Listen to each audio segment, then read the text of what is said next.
18 жаштагы кыз каза болду. Мен майыт жууганы келсем, майыт жууганы келген аялдар качып баратып мындай дейишти: биз бул майытты жуубайбыз. Майыт деген өлгөн адамдын денеси. Анан мен сурадым: эмне үчүн бул майытты жуубайсыңар? Каяка баратасыңар? Эмне үчүн жуубайсыңар? Десем, тиги аялдар: ичкери кирсең, комнатага кирсең бүт баарын түшүнүп аласың деди дейт. Анан мен акыры ошол комнатага кирдим дейт.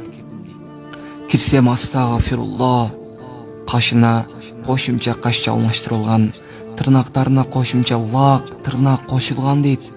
Эриндери ботекс дейт.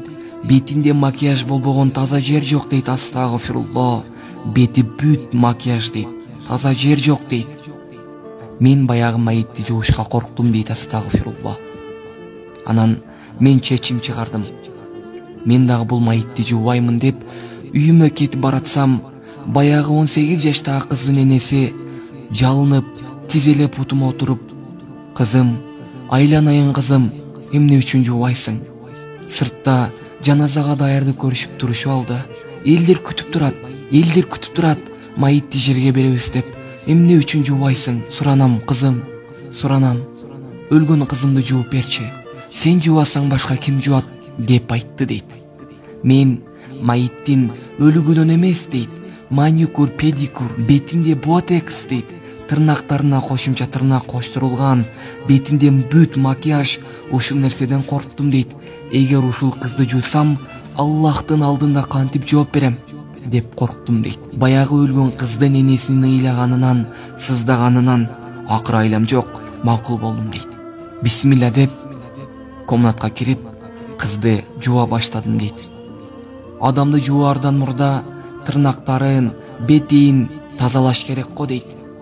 Мен дейт тиги аял, жанагы өлгөн кыздын каштарын жууа баштадым дейт. Жылуу суу менен жуам кетпейт дейт. Акыры ысык суу менен жуа баштадым дейт. Астагфирулла, кетпейт дейт.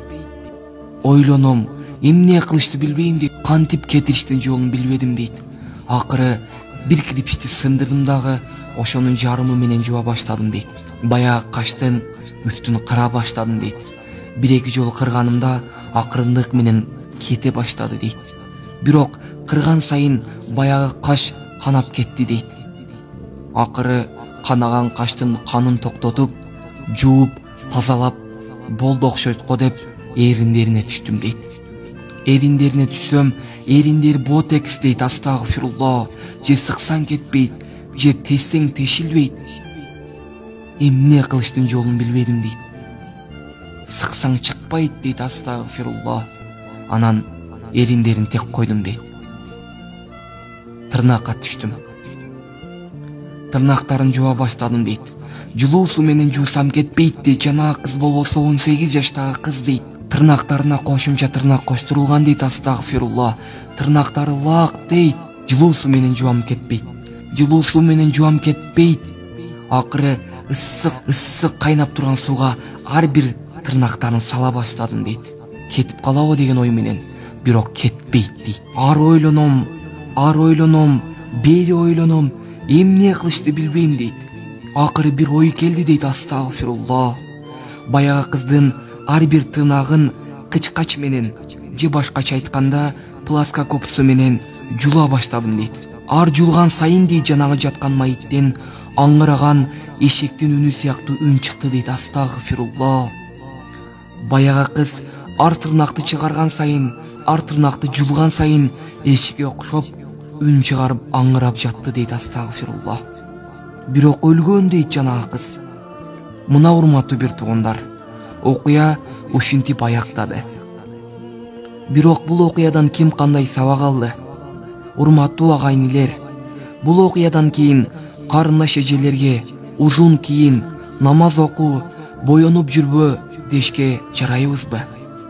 Бул окуяда момундар үчүн ибрат, ал эми Аллахтын ибадатына кирбегендер үчүн чоң өлчөмдө сабак бар.